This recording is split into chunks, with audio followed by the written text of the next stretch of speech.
The January 6th committee just subpoenaed 6 people linked to the Trump campaign's fraudulent electors plot. That was a scheme that we've reported on extensively, which would try to create the conditions to potentially steal the election.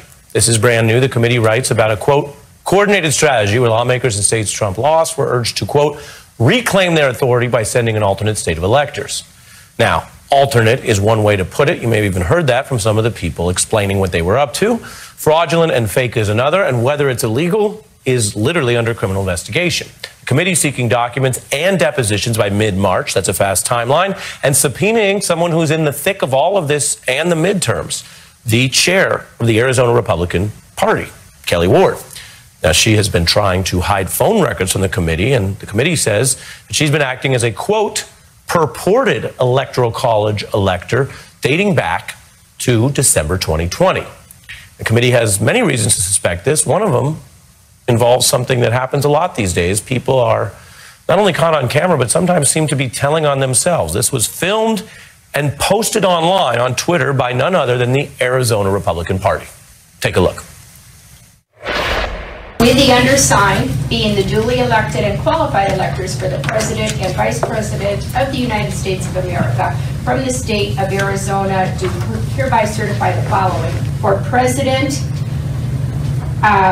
Donald J. Trump of the state of Florida, number of votes 11. For Vice President, Michael R. Pence of the state of Indiana, number of votes 11.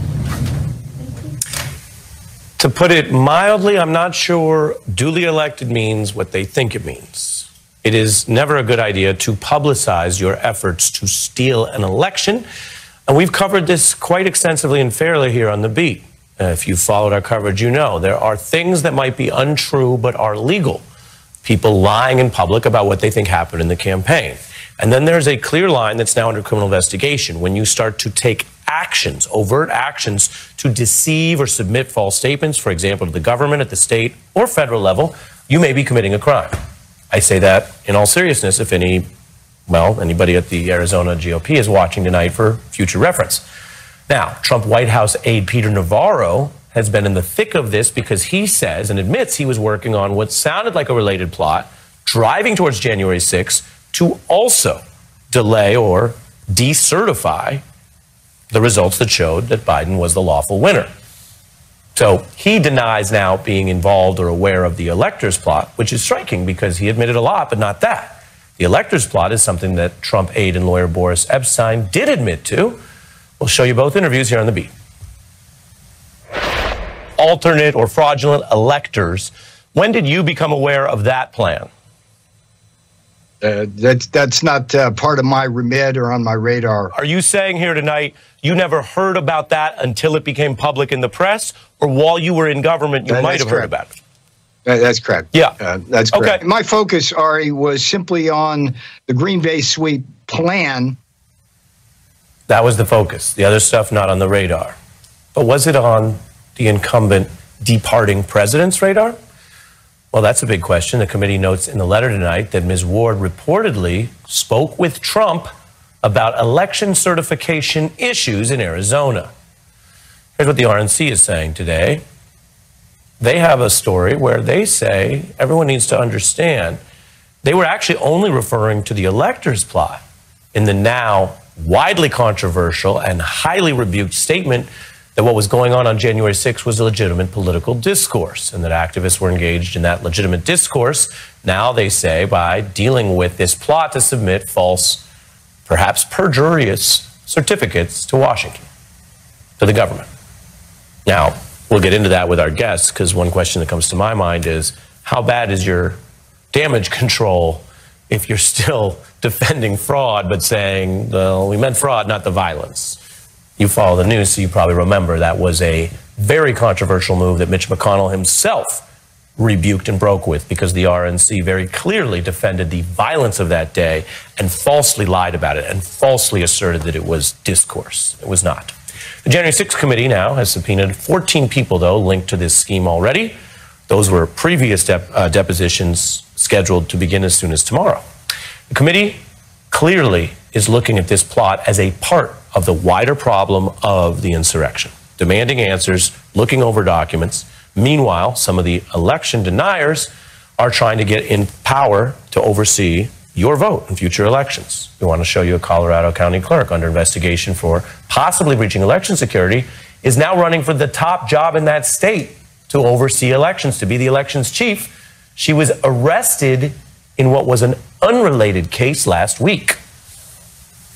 You can hear her statements there and the officer telling her not to resist arrest. That is real footage from a real body camera. And I want to underscore the obvious, which is just part of our job around here sometimes.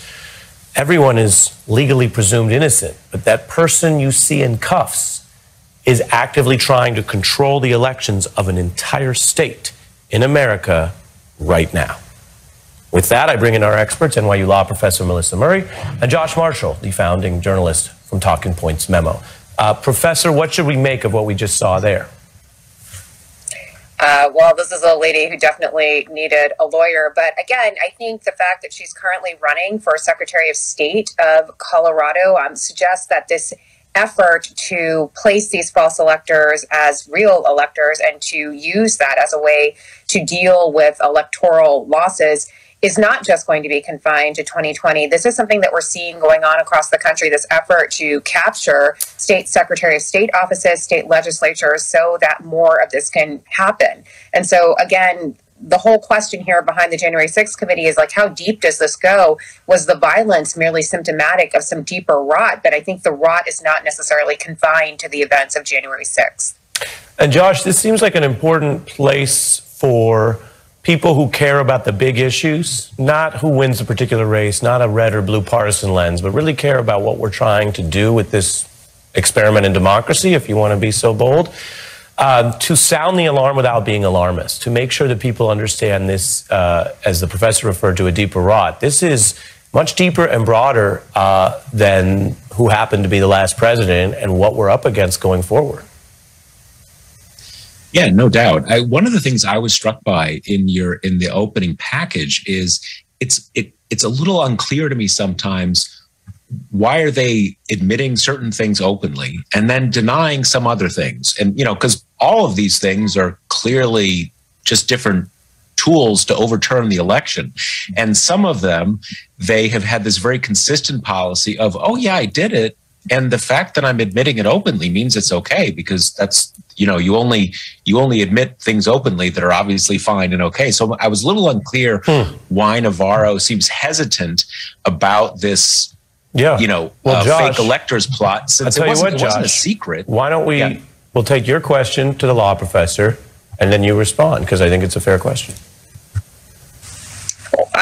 How can I inhabit the mind of Peter Navarro? Even that's beyond my remit, Ari. But I think one of the things that we saw here was that the memo, this fake electors memo, the Cheeseboro memo, is, again, such an obvious effort to overturn the will of the voters, to effectively create a coup. And he sees that as meaningfully different from the Green Bay sweep, which is simply about Mike Pence refusing to certify the electors that were already brought before the Senate. So, I mean, he sees these things as completely separable when, in fact, they are inextricably related to one another. And so to disclaim the false electors plot and to take ownership of the Green Bay sweep seems, to me at least, missing the forest for the trees. They're species of the same underlying effort. Josh? Well, do you think part of it is, I mean, it seems so quaint and mundane just to talk about like making an affirmation that may be perjurious or whatever the, you know, the technical term might here be. Is that why they're maybe holding back on this? Because the electors have to say, yes, I am duly certified. And that is this kind of specific thing about what the state legislature did or something like that.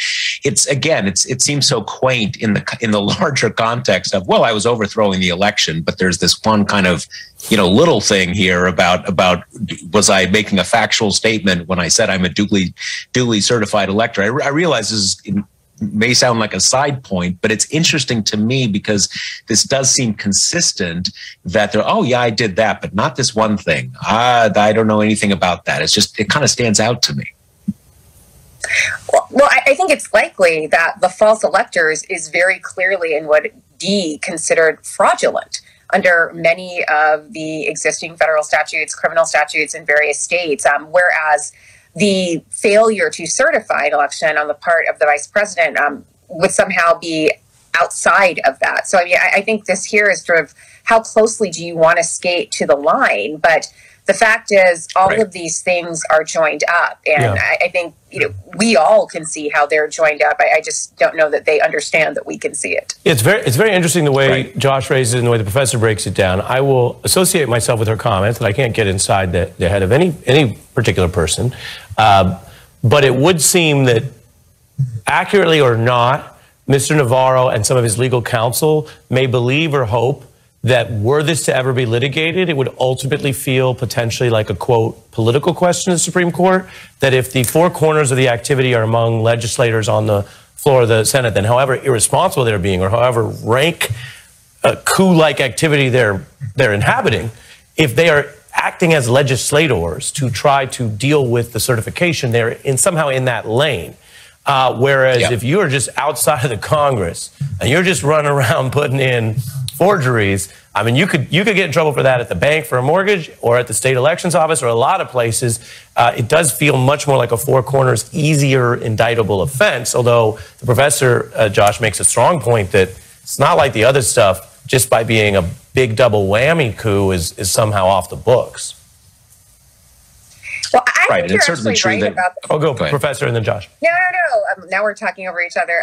No, I think this point about the political question, like this idea that the Constitution has committed to the vice president some responsibility for certifying the election, and were this to go to a federal court, ultimately, I think a federal court would find that this is not within its purview because, again, it is already constitutionally committed to the political branches. And so perhaps that's why we're willing to talk about it, whereas this other thing is very squarely within the scope of federal jurisdiction.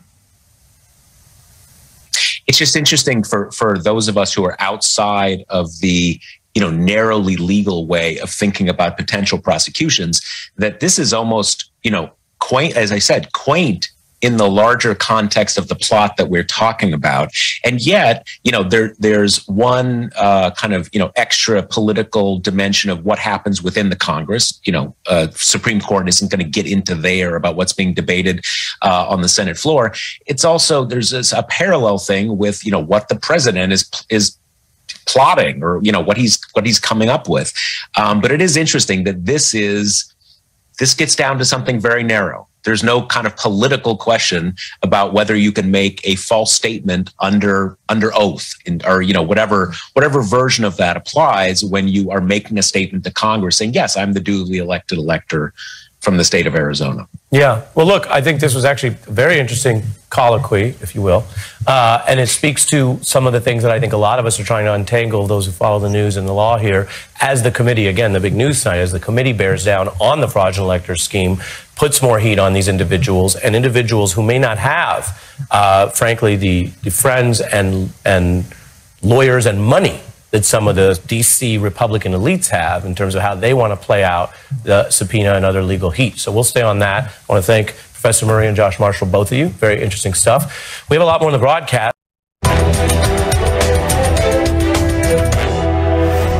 President Biden touting historic job growth, Republicans seizing on concerns about inflation and COVID, as the first voting in the midterms is now actually underway, with early voting in Texas for primaries that determine who the party's nominees will be this fall.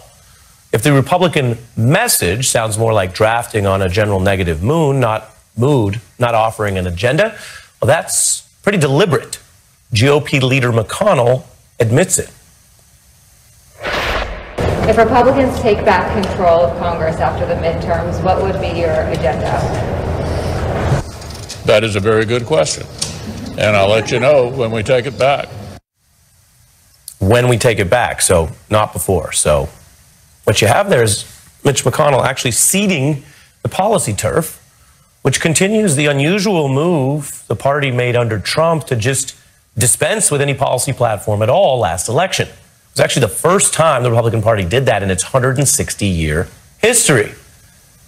So think about this. Even if you're cynical about politicians, this is odd. Politicians tend to claim they stand for something, and then the issue is whether you agree and whether they're honest or whether they act on it. But lately, we have these ongoing tremors of Trumpism, and a party increasingly more focused on trolling or making media content for the internet age than actually putting out its ideas. All of this, in a very real way, is reducing the Republican Party's position to no position. I'm sorry, but McConnell's going basically full Seinfeld, waging a campaign about nothing. Nothing. The joke is that stories need plots. And traditionally, campaigns need ideas or policies. Through most of history, no one in politics or the media needed to explain what I'm saying. Campaigns for the White House and the midterms had these clashes of ideas and grand claims. You probably remember many of them. We've all lived through elections. You had Newt Gingrich's contract with America in '95. It listed specific policies Republicans said they'd enact if elected. That was their pitch. It was a literal, in their view, contract with the voters for what they would do specifically. Or in 2006, Democrats had a campaign pitch on ending what they argued was the Republican culture of corruption. It was about Washington, it was a rebuke to Bush, but it was also a pledge that Democrats would do better and they would lock in clean government with new laws to ban abuse by either party. Now, this was at a time, you have to remember, where Bush was focused on foreign policy, trying to change Social Security. Those were his ideas or policies. And so Democrats were going on offense. They were in the position Republicans are now in the minority, and Democrats were pushing their own ideas about what was important. Corruption has been a major issue. Culture of corruption. Democrats are pointing to the investigations of Frist and DeLay as evidence of a culture of corruption among Republicans. They call it a culture of corruption. Culture of corruption. There's a Republican culture of corruption in Washington. The president's going to have to address this issue of integrity and corruption. It's a long tradition. Now, there's a lot of talk these days about how politics might turn on identity or geography, but primaries in particular are a time where parties thrash out what they stand for. As I mentioned, there's primaries going on in Texas right now. You know, after the top Democrats backed the 2003 Iraq War, when Howard Dean was nationally unknown, he and Joe Trippi, the Democratic operative, launched a campaign opposing not only the Iraq invasion, but making it about this clash of ideas that I'm reminding you parties usually have. They called out their own party leaders for enabling war. What I want to know is why in the world the Democratic Party leadership is supporting the president's unilateral attack on Iraq. That was a big deal. It was a break with the party orthodoxy. It drove months of soul searching. Now, the Democrats later nominated someone who did vote for the war, John Kerry. But by the next primary, again, with policy and ideas front and center, they chose, well, another upstart who had Dean's once controversial dovish position. They put Barack Obama in charge of the nomination and, well, the White House. So one party ceding all policy is actually quite a development to be living through right now. Politically, McConnell may bet there are just enough national problems from inflation to COVID that this is the way to hit the incumbent. More broadly, though, there's something else that may be afoot on the right. Obama vet Che Komanduri says it reveals a weakness in today's GOP, this nothing campaign, because the party can no longer unify over virtually any major or new policy idea, that it's, quote, divided over what it stands for and is basically trying to be post-policy. A campaign about nothing, like a show about nothing, does leave openings in the proverbial writer's room. Some strategists view this as a major opportunity right now for the Democrats because they have even more opportunity to define what the election will be about. After a period where they've focused on jobs and spending and the January 6th Commission, this may be a chance to say there is something new possible if they win. Well, joining me, we are going to talk about these issues with two people you just heard from who know a lot about it, two veteran strategists, Trippi and Komanduri, when we're back in 60 seconds. The strategist I quoted in our setup, Che Komanduri, is a veteran of several presidential campaigns, including Obama's, and Joe Trippi, known for his work with numerous campaigns, including Howard Dean's. Welcome to both of you. Good to be here, Ari. I'm going to start with Che because I quoted your view tonight that the focus on nothing, which McConnell admits, reveals something weaker and deeper in the party. Explain. Yeah, what you're seeing in this midterm is, quite frankly, a strategy of no strategy. It's, you know, every week it's a different message. One week it's CRT, the next week it's masks, the week after that it's gas prices. It seems like the Republican Party has attention deficit disorder. They keep jumping from message to message to message, which is really a contrast with how Republicans used to act. And the reason is the Republican Party is deeply divided, and they're specifically divided over Trump. You could never do a contract for America, for example, now, because the minute you did, Trump would immediately attack it if it did not sufficiently endorse his big lie. You could never have a Tea Party sort of grassroots uprising, because the Republican grassroots is actually very divided over Trump, and specifically whether or not to take the vaccine, which Trump is strongly in favor of and so many other Republicans are not. So you're seeing a Republican Party that is divided over Trump, that is unable to coalesce, and therefore is just kind of hoping to run out the clock on Joe Biden's low approval numbers. Joe? Look, I think it's a lot worse than that, actually. I think, look, there are not two parties in America anymore. The Republican Party is now an authoritarian movement, authoritarian party. And what happens in that kind of party is ideas do not matter. Merit doesn't matter. The way you move up in a party like that, an authoritarian party, is proximity to dear leader and fealty to him. So what the parties become now are hostage takers or hostages. They're only, and we're down to like 2, maybe 3, maybe a handful that are not, you can't put into that category. So, you know, what I think is happening, there will not be ideas. This is a party that is enthralled with its power, with trying to get its power back, and it is owned by Trump. He fuels it, and that's why, again, I agree. They can't get there together because they're arguing. There's no argument about who's in charge, and that's what we have to take on. I think the Democrat, all of us, have to build a huge, broad-based pro-democracy movement from the bottom up. A lot of activists, a lot of energy. It's one of the reasons I've helped start jointheunion.us with my friends at the Lincoln Project, who I've joined, because we've all got to come together and beat back this authoritarian movement. And that's what this election has to be about. We have to nationalize it and make it clear that the reason we're getting through COVID, the reason there are all these jobs that have been created, is because of what Democrats did. The Republicans didn't vote for the COVID relief package, not one of them.